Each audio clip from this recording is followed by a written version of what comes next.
Hello and welcome to the Techie Virtual Boardroom. I'm your host Sukriti, and I'm delighted to bring you another round of conversation with the industry leaders. So, in today's time, ask any business about the top challenges in this year, or maybe after the pandemic. The odds are that that recruiting and retaining talent are somewhere on that list. Smart companies know that they're only as good as their best workers and do prioritize seeking out the best talent for their organizations. Now, as technology continues to evolve, it plays an increasingly important role in the way companies actually approach the talent and look at the entire hiring process. In today's conversation, our hiring managers and HR experts will share their thoughts on the future of recruiting and what's on the horizon for this important area of business operations. So, folks, please join me in welcoming Amruta Kharnal, who's the Chief HR Manager for Beyond Key. I have Subhashini Ponappa, who is the Head HR and Administration 75F APAC region. I have Veena Jojo, who is the CHRO from Apexon, and Lipika Mohanty, Director People and Development from BUSINESSNEXT. I will also be joined by two more panelists very soon. Mili, Panicker, Assistant VP HR and People Operations from WebEngage, and Ranjith KP, who is the HR Director India for Palo Alto Networks. But meanwhile they join in, ladies, can you please go ahead and have a quick round of introduction as well as what you're looking forward to in terms of this conversation. So, Amruta, let's begin with you, please. Thank you, Sukriti, for giving me the opportunity to be here on this platform. Hello, everyone. Myself, Amruta Kharnal, and as Sukriti mentioned, that I'm heading here the entire HR in Beyond Key. I'm working with Beyond Key from last 15 years, where we have the office in Chicago. In India, we have offices in Indore, Pune, and Hyderabad. I'm contributing, I'm learning, and growing with the organization in entire operational part. So yeah, I mean, this is about myself. Thank you. Thank you, Amruta. Lipika? Hi, good morning to all of you. I'm Lipika, and like Sukriti introduced, I'm the Director of People and Development with BUSINESSNEXT. BUSINESSNEXT is in a way, I'm proud to state that it's a India-based MNC, which has a suite of deep tech platform with hyper SaaS products, which are cloud agnostic and very innovative designer-based code kind of systems using the latest technologies. So in terms of our customer portfolio and our presence, we are present and address the BFSI segment, and we are present across the geographies starting from US, Canada, Middle East, Southeast Asia, and I think we have in our portfolio the maximum, the names that you have in India in terms of banking and insurance companies. So that's what we are. I have been in this organization for the past eight odd years, and we started off sometime in 2000. 2000, and when we started off in 2000, our sole purpose was to moving India up the global value chain in terms of building products. Otherwise, India was basically earmarked and known as a place where you get easy labor and easy IT or technology skills for service kind of profiles and work. But that is what our ambition was and our sole purpose was. And in a big way, we have been successful in creating and establishing that setup. Now we are a good brand name and well known. Initially, we were called as CRM Next because that was our legacy product. Now we have moved into what we call ourselves as BUSINESSNEXT with a wider range of business solutions. So I think I'll just keep it brief in terms of introduction. And I'm looking forward to this conversation with such highly experienced panelists and co-panelists and also audience in terms of learning from each other and sharing our industry perspectives on the high current topic of hiring and layoffs related to hiring, layoff and everything. I think it's going to be an interesting conversation and I'm looking forward to it. Thank you, Lipika. Thank you so much. Subhashini? Hi, Sukriti. Thank you for giving us the platform. Good afternoon, everyone. I'm looking forward to this conversation with all of you. So just to give you a quick introduction, my name is Subhashini Ponappa, and I have about 18 years of experience in HR. Worked in various organizations, specifically IT tech organizations into services and product companies over the past 18 years. And I've headed HR for, various organizations. And my primary role has been, the talent acquisition, talent management, and talent development.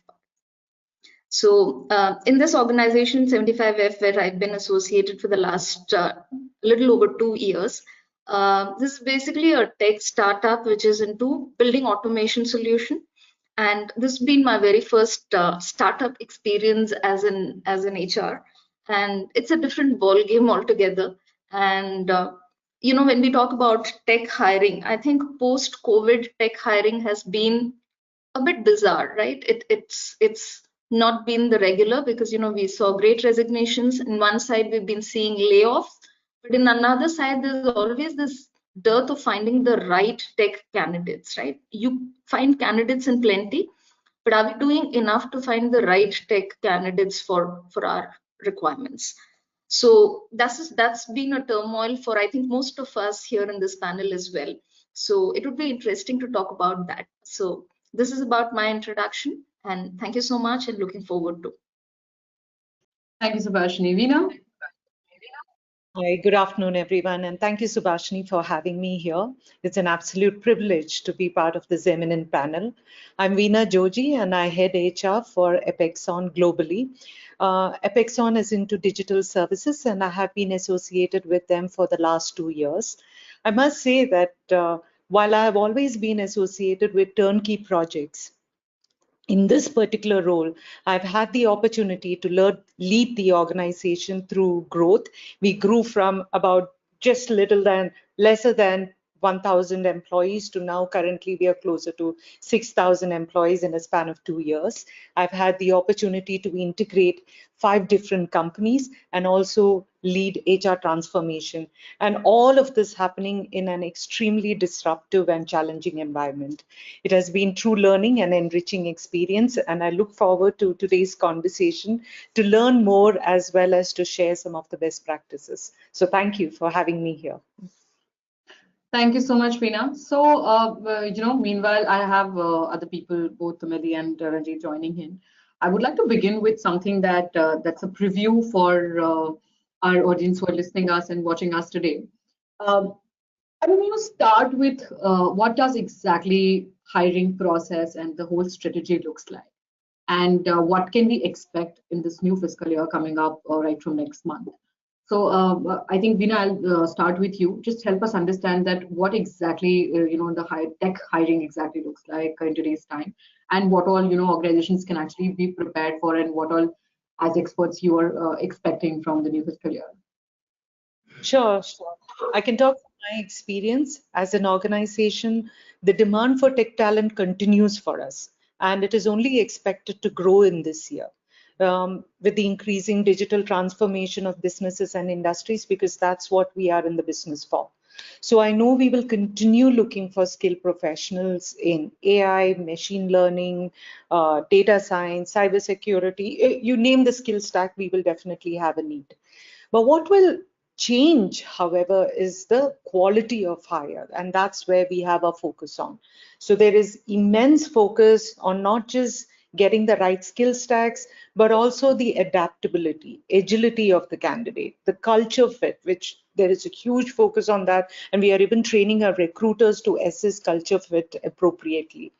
Compensation and affordability, because that's become a huge area of concern for us over the last couple of years. And then, of course, the talent mix, as we now are consciously trying to get a diverse pool on the board.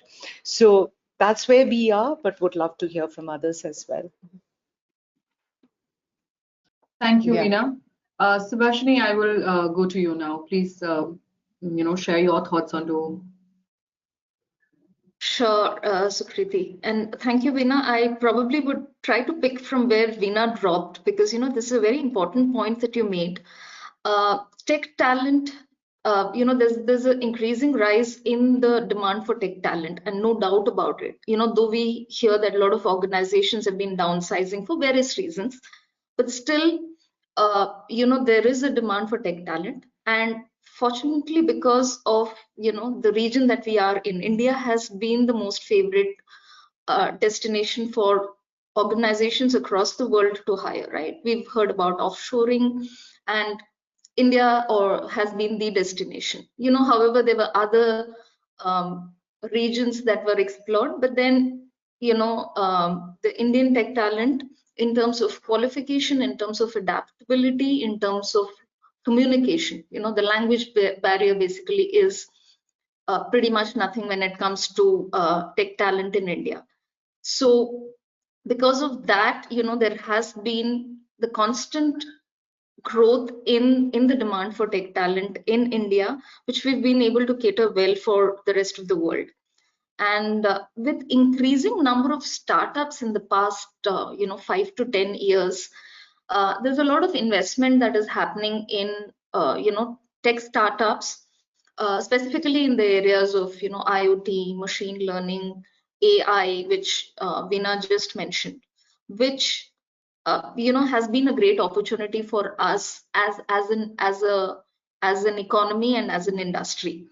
So it looks quite interesting for us because we can't be doing the mundane stuff which we've been doing probably 10-15 years back. We need to be much more innovative in the way we are trying to tap the right talent. So I think in the due course of our discussion, we're going to be revealing more on how we're going to be doing that. So that's about it from me. Thank you, Subhashini. Lipika? Yeah, so Sukriti, thank you for giving me this opportunity, and I completely am in agreement with Veena and Subhashini. So tech hiring is going nowhere, and the demand and the fight for the right talent is going to continue. Okay, whatever layoff, whatever downsizing that is happening currently is more from the front, is adjusting workforce, realigning the people to what needs to be delivered as key deliverables for the organizations, and in terms of growth plans that they have. So it is more of a alignment rather than not needing the skill set or the requirement that is there. So like Veena shared, with the digital transformation that is happening, and currently what has happened, Sukriti, is when you talk about Subhashini and Veena spoke about India being the tech hub and everything, but what needs to be understood is with the digital transformation, it is no more restricted to only the IT sector. Now the IT hiring or the technical hiring is industry agnostic. Whether you talk about manufacturing industry, automobile, pharma, everywhere you see a tech hub which is being created, technical skills which are being given importance, and the technology which is being a lot of focus in. So it has no more stayed, the technical hiring is no more limited to just IT industry or anything like that, or just startups who are in the IT sector. It is now industry agnostic. So it's just not we fighting for people in the tech industry, but we also fighting for people who are hiring from other industries also. So that's the huge game plan that is there out there. And the other fact, if you look at the reports and see, or anytime we as guys who have been working in the hiring side of it or leading the hiring and talent acquisition part of it, if you pick up any portal or any platform and look at the top jobs which are being displayed, you will find that out of 20 jobs, at least 15 of them would be IT related, technical job roles and technical positions. So the demand is not going to go anywhere. It is going to be there. The fight is going to be on. And like Subhashini and Veena pointed out, what becomes important is what kind of people are you hiring? What is the kind of growth opportunities you're going to give? What are the kind of upskilling and what is the kind of learning opportunities and other things that you're going to provide to them, enable them to grow, just not from the acquisition point of view, but also in terms of retention and development for them. So that's the main challenge that we have, getting in the right person and retaining them, and not getting into this whole rigmarole of hiring, attrition, and the whole fight all together again, which we keep seeing day in and day out. Yeah. So it's a very common factor as a challenge, which wherein this has been like coming from all sorts of industries, not just IT, but from all sorts of industries. This is happening across domains. And we're still trying to figure out a way to put a halt, or maybe just get a full stop to such things, but we're not still there, because people have a lot of opportunities out in the market when it comes to having choices. So going back to Amruta, onto what do you think, Amruta? What are your thoughts onto this? So I think what Lipika has mentioned, what Veena has mentioned, and Subhashini has mentioned, one major change we can see, like the entire world is moving towards the technology. Our children are more friendly with the technology. So we know that this is a technology world, right? And as the Subhashini mentioned, that we need to come up with the innovative thought, compensation, or affordability of the the overall culture of the organization. So over a time of period, now it is a generation change. So what we were 15 years back, now the Gen Z has there, and Gen Z is there, and then now we need to make the environment according to them. It is not like the traditional work environment which was earlier 5 years back, 10 years back, or 15 years back we were working. So with the Gen Z, there are more technological changes we can see in the environment. I agree, like we have some traditional technology which are in demand, but there are more AI, machine learning, or you may say that DevOps. There are many domains are coming up, and in that way, I think the demand will be there. So we'll be taking a lot of help from the Gen Z people, and they'll be contributing a lot to the organizational help. I also agree that technology is not only limited to the IT industry. It has been taken place in manufacturing industry as well. Yeah, so we actually witnessed the panic hiring, moonlighting, or the great resignation last 2 years. By the time of last quarter of the last year, like 22 quarter, there is some stability has come, and now we can see the stability. Yeah, the niche technologies and niche candidates requirements are also available in the market. We are looking for the right person for the right job. We are still struggling in the sense of the correct technology and correct knowledge of their job. But I think this stability will be there by mid of the year, maybe the second quarter of this year, as per the trend of the market. Because last year, if you see that there were crazy hiring, I mean, we need to hire, we need to release the offer, around 20 offer for one position, and there were no certainty if you are not a brand organization. So we have actually gone through with that. So we can see that the stability has come gradually, and it will be there with the new learning, with the new generation. And of course, people are also established with the the trend and according to the culture. So Amruta, just continuation with what you've spoken about. Of course, we kind of second each other in terms of the challenges that we are facing, and what are the ways that actually we are trying to work this thing out. Now, when it comes to the options of finding the eligible candidate, a tech talent for organizations, what are the options that are available to find an eligible employee, of course, apart from the resumes in the portfolio? There are various sources that we've been using, and I want to understand that what exactly are the market trends and what are you opting for? So can you just help us understand the options that are, at least you or you think that other people are also opting out, please? Yes, Sukriti. So to be specific, if you are looking for the right candidate for the particular profile, so except resume, there are few things which we can definitely follow, and it is good to be go at a safer side instead of just spreading the things and we are not able to manage it. So the thing is, like, the first and very trustworthy approach is like the referral approach, where you can have the candidates onboarded by your own employees. So buddy on board is the best policy I've actually observed, and they are actually your employee can only sell your brand, they can only market about your brand. So it is, I mean, good, and they do have this social network. Apart from this referrals, of course, company adopt this campus hiring approach, campus hiring is going a bit slower for this year, for at least this quarter and upcoming quarter.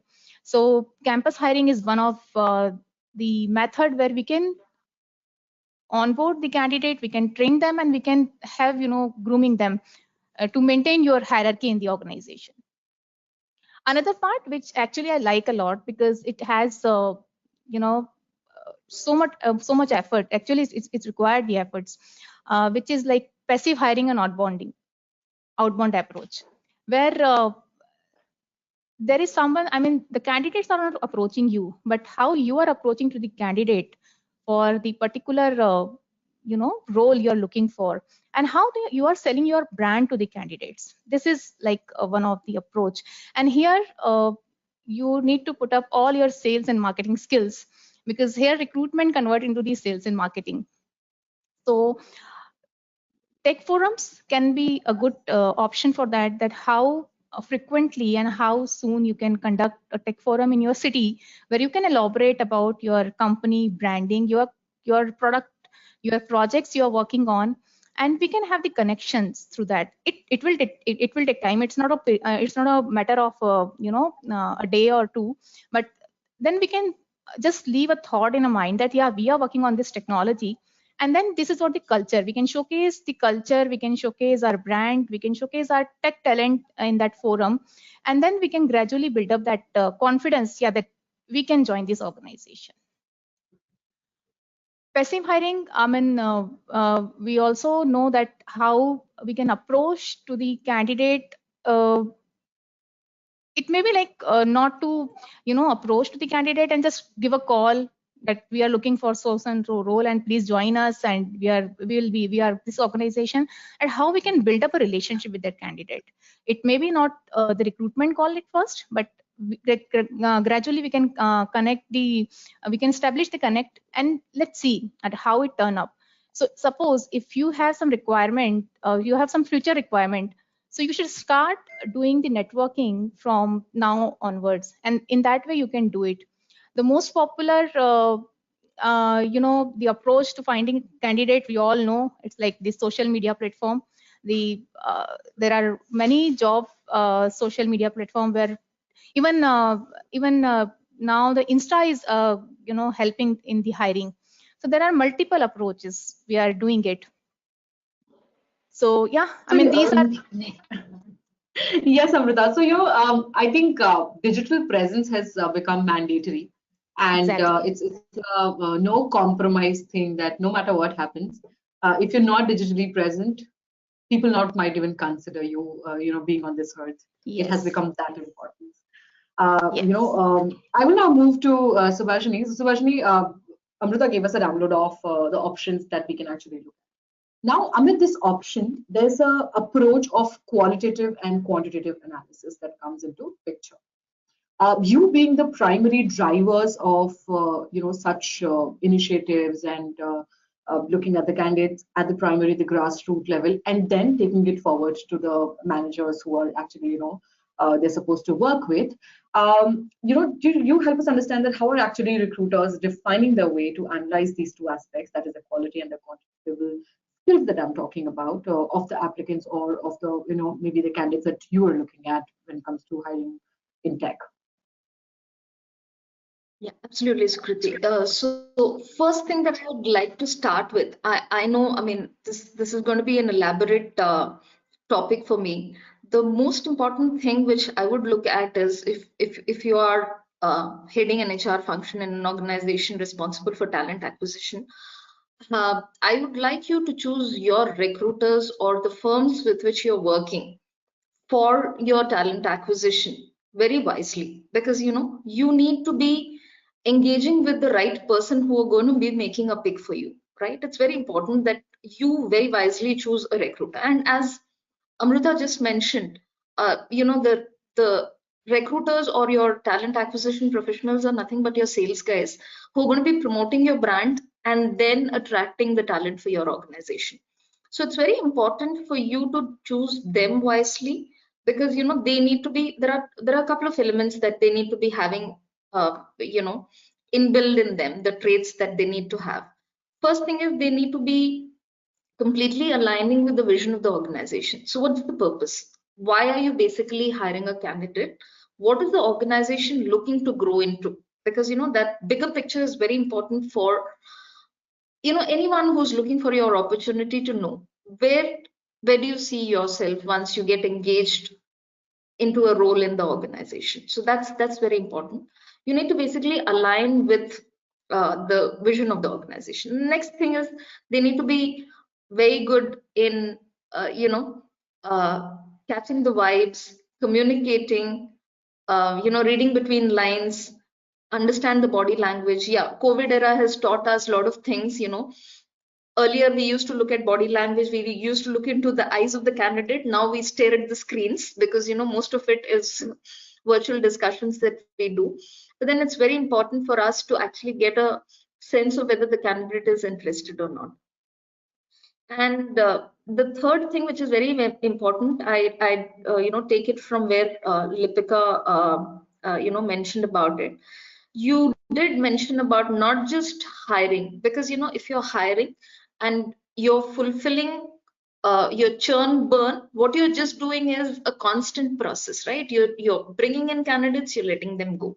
What you need to do is you need to create an opportunity for them. And again, another point which Amruta rightly made earlier, that we have a combination of people, because we most of these organizations are looking, more than 50% of your hiring comprises of 0 to probably 8-9 years of experience, right? And that comprises of various section of people, including your Gen Z, Gen X, everyone, right? You need to exactly understand what motivates the category of people that you're looking at, right? If you're looking at a Gen Z, they don't want a job for a living, right? Because they have a support system to already provide them what they want, right? So here it's much more than just a mode of earning. Here they're talking about work-life balance, they're talking about career, they're talking about growth. Probably in 10 years they want to head the function that you're hiring them for, right? So this is very important, that you actually serve what is needed for them in a platter and then project it to them. So that is I think the key elements that your hiring agency whom you're engaged with, or you've empaneled, or your recruiter need to keep in mind. And then to make things more refining, whenever there's a post for a job application, so I'm not getting into a tech or a non-tech position here, so it's generic. The first thing, as your applications flow in, you'd look at the resumes, right? Resumes are your first point of reference, because the basic thing is something that you'd look at in the resume. So again, this is another point to all those candidates who are looking for an opportunity. You need to actually create a resume which suits the job requirement. Sometimes you may have to tweak the resume based on a particular job requirement that you're applying for. Of course, you have a generic resume, but then there are certain organizations which are looking for certain skill sets which you may want to elaborate when you're applying for a requirement. So it can't be a standard uniform resume that you go with when you're applying for multiple positions, or you're looking for an opportunity. So again, it's very important that you make a resume for a position. So this is again for all prospective job seekers out there. And the next part is try and understand what the organization is looking from the candidate. That is also another thing which is important. Again, a recruiter need to be presenting that really well to the candidates. So what we usually do, in the past 10 years of heading the recruitment function, what I have emphasized on is, now things have changed. We've graduated from a regular sourcing methodology to sourcing it through various sources like social media, through references, which Amruta just mentioned. So I'll not go through again over those sources. So there are various sources that are available in the market. So once you get a resume in hand, a recruiter must do a pre-screening and talk to each and every candidate, even if you feel that the resume contains 10% of what you're looking for, right? And it does not take a long time, because you probably in about 5 or 10 minutes time you'll be able to judge whether the candidate is what you're looking for, right? Probably not even 10 minutes. It probably takes about 2-3 minutes to try and understand whether the candidate is there or not. There are other aspects which you can look at now in the tech era that we are in. Video interviews, we do that in our organization. So we have a video questionnaire. We have a set of 5-6 generic questions where we want the candidate to, post their video questionnaire in. So there are 2 things that we achieve, very basic element, because, if the communication level of the candidate is not at a certain level, we do not go ahead at all, irrespective of what the skill set is. So that takes care of that element. And the second element is, if a candidate puts in that effort to go and record the video questionnaire, it doesn't take long, but still that investment of 20 minutes by that candidate shows that there is some interest in that candidate, right? Otherwise, we've seen a lot of candidates who, who say that, okay, if it's going to be a time consuming engagement, I don't want it because, I have 5 offers sitting in my hand, right?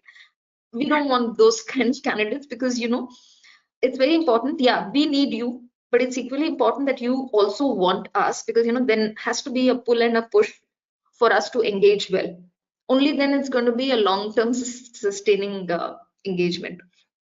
So this is something that we evaluate. And the other thing that we do is, once we have screened the video questionnaire and we've explained the JD completely to the candidates, we send them the detailed JD with a scorecard saying, these are your must-have skills, and these are, good to have skills, based on which, again, these things are firmed up with the hiring managers and the panel. And then we come up with these skill sets and try and match whether the checklist contains everything that we require from the candidate or not. And then, talk to the candidate. And once the candidate has a buy-in and has agreed to whatever you're looking for a particular position, we take their consent from them and then set them up for an interview. So by then, about a 10-15% surety comes into your mind whether the candidate is going to be in or not. But still, that 10-15% is not good enough, because as I just mentioned, the candidates are sitting with multiple offers, and till the last day of their notice period, they are looking out for an opportunity, right? So here it's very important that I think Amruta did mention this point earlier, that despite making an offer for a particular position, we still end up making multiple offers, as much as 10 offers, because till the last moment we have this challenge of candidates not turning up, because the industry has been spoiled to this extent that we recruiters, I must say, also spoil them, because when we know that the candidate is already having an offer, we go approach them at times, right? So Absolutely. Again, it's sometimes a payback for our own deeds, right?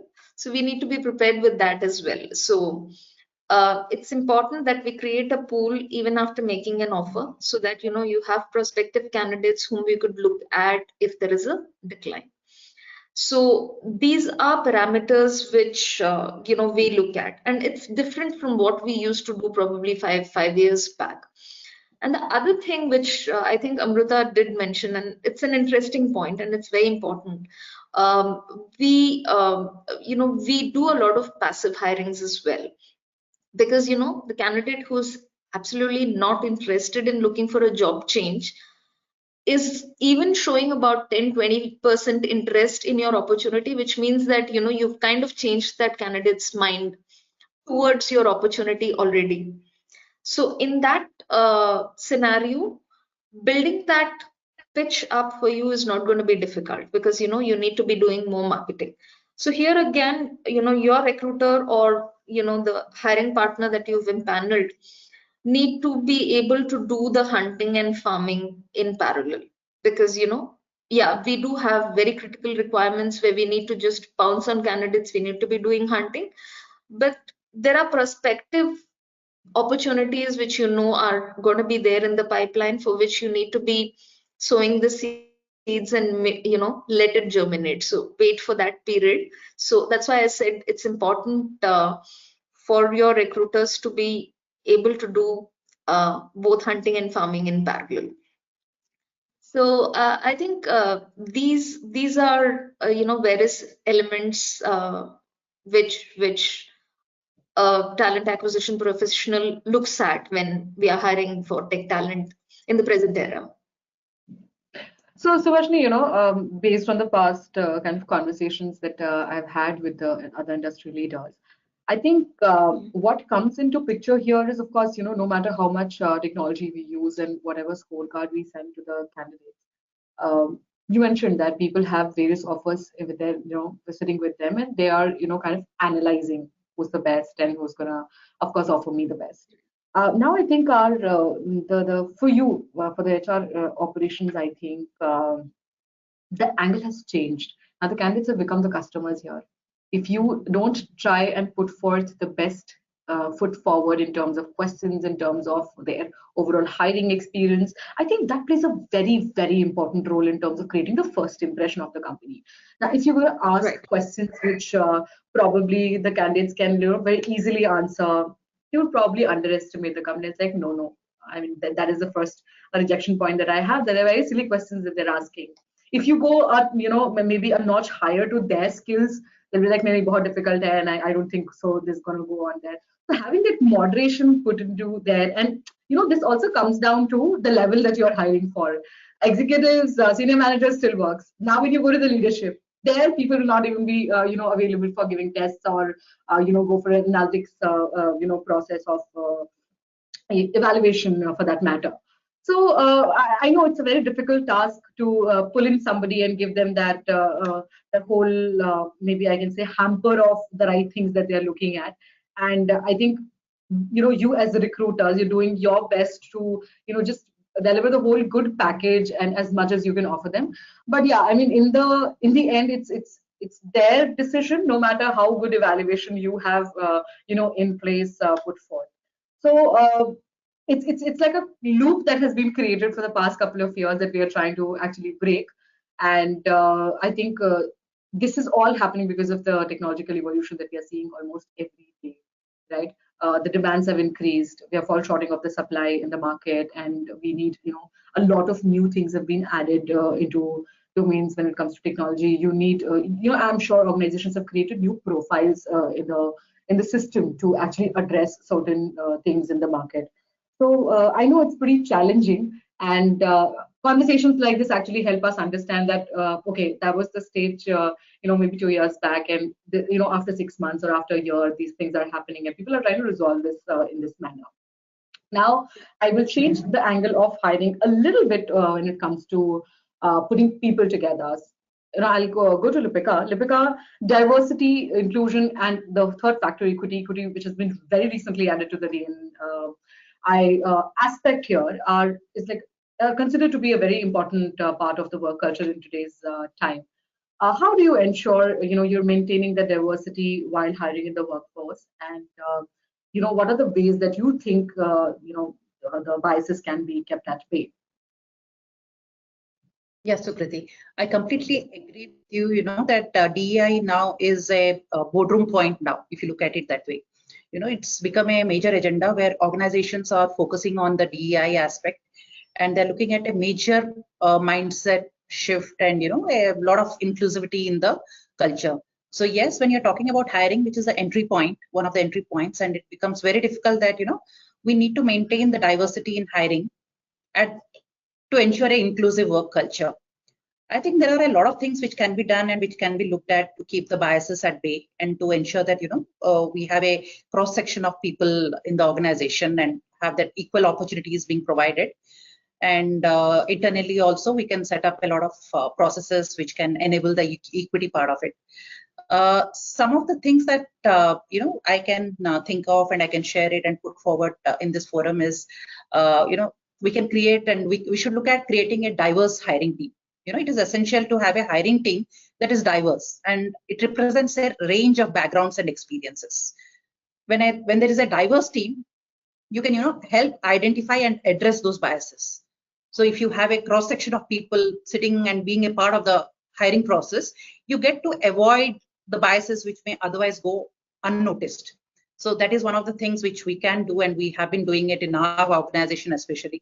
And obviously a lot of organizations are doing it, the fact that, you know, they have this objective criteria set, like Subhashini mentioned. You have this video recordings and skill assessments and standardized interview questions, which act as, you know, without bias, you can screen and you can look at profiles and you can take calls in terms of candidates. And if you have a set of standardized interview questions, skill tests and assessments, they assess the skills rather than the individual, you know, the biases tend to be kept aside and put aside. So that is one of the ways you can look at. One thing which is rarely done and which can be looked at and can be considered is, a lot of us, like, you know, in all the conversations that we had today, we spoke about resumes and how to build resumes and how to create resumes. But resumes tend to be quite misleading also. And it can also create a lot of biases. And as experienced talent acquisition professionals or HR professionals, we have seen that many times we or the hiring managers or any of the recruiters take call based on, say, gender, say based on educational institutes, based on the companies that they have worked in. There are a lot of biases which creep in, you know, people from this company are always like this, or people from these institutes are high performers, good. You create, but you don't want to do those biases and take those kind of calls, but they do creep in. So maybe what we can try and do is, you know, we can look at blind hiring techniques. Like, you know, when you're putting it in front of the hiring manager or the talent acquisition team, just block out the name, the gender, the institute, just you know, have the skill sets and the experiences which are reflected in the resume. So what happens then is you tend to evaluate the individual more on the experience and the skills that the person possesses, rather than, you know, get biased that, you know, from this organization, from this company, from this institute. So I think that is one of the things which we can look at and we can try. And obviously, as a part of you know, the people development team or the talent acquisition team or HR team, whatever we called in various organizations, what we can look at is internally look at how we can change or look at the mindset shift, because people have acknowledged DEIs, but there is a mindset shift which needs to be worked upon. So we can have various training programs which are based on, you know, how to overcome these unconscious biases. So a lot of these interviews, if the hiring managers, interviewers, we can provide for them, it will enable them to recognize what are the things, you know, it's like the iceberg. Things which are in the unconscious segment or the sector can be, you know, brought up into the conscious mind, and a person gets aware of what typically comes as a bias to them when they're interviewing or interacting. Other than that, I think Amruta, Subhashini, all these guys have mentioned, looking at from where you are sourcing, what is the kind of talent pool that you are looking at. You can have a you know, wide range of talent pool from where you can source, whether you can look at, you know, associations, universities, passive hiring, referrals. You know, you look at a cross section rather than, you know, limiting yourself to one place.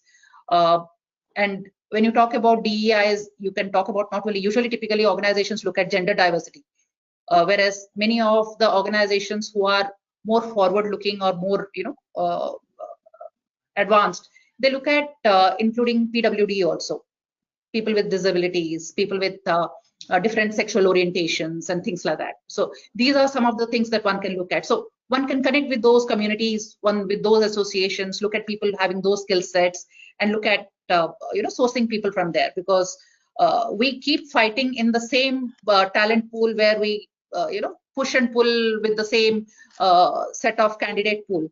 So what we can do in terms of removing bias as well as looking at a range of talent is widen our source. So that is something which we can look at, have job fairs, associations, connect with professional associations, etc. Other than that, what is very important is we also have a diversity and inclusion policy which is very strong within the organization, where everyone starting from the top management is committed towards it, and people at various levels also recognize that, you know, in the organization that is something which is very important and very important for the inclusion aspect of it. And this does not just get reflected in the hiring process. Even the candidate who comes in, who gets to hear about it, also has a very favorable view about the organization, the kind of policies, the kind of inclusive culture that we have. So I think that also helps a lot. And looking at all these initiatives or various ways of removing biases, what becomes also very important is to keep monitoring your hiring process. You keep looking at the data points, and identify areas where the biases are creeping in, and try to correct that in terms of what can be done, what adjustments can be done in the process, or in terms of training, or in terms of creating awareness, whatever it is. Because this people talk about, the DEI people talk about, but there is a little bit of effort which needs to be put in terms of ensuring that there is actual inclusiveness, and there is actual diversity and other steps which are being taken care of in the process. So we keep on monitoring our hiring processes. We do that as leaders, but I think we can look at it from the data points which can reflect these areas also. I think these are some of the steps that companies can look at and take care of to create a more diverse and inclusive workforce, which is free of biases. So, Lipika has introduced two new ways of looking at the entire day. And I really liked that point when you kind of mentioned that you can just blur out or remove the name of the person, the sexual orientation, and maybe the company the person belongs to. And we could just look at the skill sets and the kind of experience the person has. Because when you do not know where and how the person has come from, probably analyzing the skills is the best part. And apart from that, of course, looking for candidates, moving away from the center of looking at people generically and just going to the special communities and looking at their talent and then bringing them in is equally important. Lipika, thank you so much for those insights. I will now move to Veena. So Veena, we've been discussing about one of the challenges being the last minute decline that we look at candidates and they having multiple offers in hand. Now, all of us are living in a VUCA world, and I mentioned earlier that our digital presence has become mandatory. I know all of us are working, but how do you think that you're managing the entire challenge of this last minute decline of job offers, and how do you see your peers doing this at the same time? Sure. Thanks, Sukriti. What we do is no different from some of the best practices that the panel members have already shared. So I'll try my best to quickly summarize for the interest of the audience. Apexon is in a services business, and a last minute decline of job offers is a reality. So what we also need to realize is that these last minute candidate dropouts do cost us. There is a billing loss, there is an impact to client commitments, and even team impact. So over the last year, we have become a lot smarter. We have learned from our experiences. We have constantly evaluated the causes, what causes it, and then we have tried to get better. And some of the things that we have done is getting clear on what our expectations are, getting clear on the ask. So we try and define what the right or success profiles look like. As long as we are clear of what we want in terms of skills, attributes, experiences, it makes it easy for the evaluator, for the interviewer, as well as for the candidate, because they know what they are signing for. And that kind of clarity will enable both the candidate as well as the assessor to make the right choices at the first go. So that's one thing that we have deliberately focused on. Second is obviously sharpening the saw. We have to get our house right. So training our own interviewers, our own recruiters, level 1, level 2, all of them, to look out for warning signals. We kind of we have looked at, and this is contrary to what Lipika shared, because we look at the profiles where we see maximum dropouts. What are the kind of skills, what are the kind of backgrounds, what are the kind of organizations that they come from? And we try and see how we can keep that as our second pool. And the first pool would obviously be the others, so that we can assess commitment. We can assess the right profiles at the first go and get them on board. And apart from this, we also try and assess commitment throughout the wait period, so that candidate recruiter engagement is also very critical for us. We focus very much, like I said, on the candidate experience. So we use obviously smarter assessment techniques. We also look at engagement models with the candidates throughout the wait period, so that we know if they continue to have that same kind of enthusiasm to join us, what are the different things that we need to do to keep that enthusiasm alive, and so on. And then, of course, another important thing that we have focused on is getting people in the door quickly. So gone are the days when candidates would wait for months to start a new job. All of us know that. 2 months, 3 months, whatever the notice period is, most often people are shopping while on notice. So moving quickly and being decisive on our decisions becomes very, very important, because then we get the first mover advantage. So same day offers, immediate start to accelerate the hiring process, all of these have become a core focus for us. Now, apart from this, there are also processes that we have put in place to ensure that our compensation is competitive. But apart from compensation, there's a lot of focus on the benefits that we offer.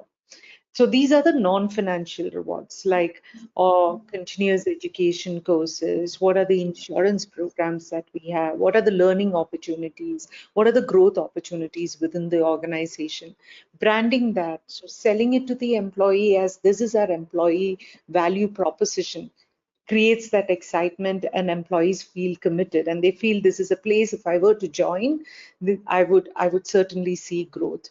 And then, of course, having a backup list for the common skills is also very critical. So I wouldn't deny that we have multiple offers that are rolled out even for a single position, because we are also confident that even if there is a candidate decline, the other candidates who have joined us, we would have enough and ample opportunities for them to join us and grow their career with us. And of course, the most sustainable approach is to definitely rely on our employee referrals and invest and build in our own talent pool to handle not just exigencies, but also growth requirements. So these are some of the things that we have deliberately done. We have focused on bettering so that we continue to negate some of the challenges that comes across as because of the last minute dropouts. Thank you. Thank you, Veena. I think those aspects are equally important no matter what organization is. And keeping your talent pool, as Subhashini also mentioned, in line, and passive hiring are the two important factors that we are kind of looking at. But of course, I completely understand and agree that this is something that is non-escapable for us. If people are declining, you cannot just go back and keep on telling them that this is unprofessional things, because it's like a decision making that they do, and they know kind of what they are getting into. Although the organization gets into trouble, but I think it opens up a lot of opportunity and growth path for the people who are in the organization, during the course of co-hiring. So I think I had a great time conversating with all four of you ladies. Thank you so much. And this calls for a conclusion and a closing remark from each one of you. So Amruta, let's begin with you. I would want to have a closing remark from you to start with. Thank you, Sukriti. So it was really very, healthy forum discussion we had today, and we came to know the different ways of talent acquisition, talent management, and even development in-house. So yeah, I mean, I would extend my thanks to everyone of the forum member and panelist. Thank you, Sukriti. Thanks, Amruta. Lipika? Yeah, thank you guys for giving this opportunity. And I think the co-panelists were really great in terms of, it was a good sharing session. And we all agreed that, tech hiring is going to continue to be a big challenge for all of us. So that's not going to go anywhere. It's going to keep us rooted to our desks and going to get our minds churning in terms of how to get them and how to retain them. So that's going to continue. and we will keep on looking at how candidates can add value, how we can give a good experience to them, how can we make it more tech-based, tool-based, data-driven models we can adopt, which can make it more skill-based in terms of hiring and acquiring people. But I think it has been an excellent conversation and a lot of learnings for each of us. Thanks a lot. Thank you very much. Thank you, Lipika. Subhashini? Thank you so much, Sukriti, and for organizing this, because this was a great mind share, and the last 1 hour or so very well spent, because to hear from all you guys about the industry perspectives, what has gone right for you, which may work well for us. I think this is something which has been great in the last 1 hour or so that I have gained out of this session. So thank you so much. All of you, it's been an honor for me to be a part of this panel. Thank you, Subhashini. Veena? Thank you, Sukriti, for having me here. I echo the sentiments of all my panel members. Sometimes it is important for us to also know that all of us are going through the same challenge, learning from each other, and also what is equally important is getting that assurance that everyone is trying the same thing and it is working well. So we are not doing anything different, and what we are doing is right as well. So it's been a great assurance, great learning opportunity, and a 1 hour well spent. So thank you.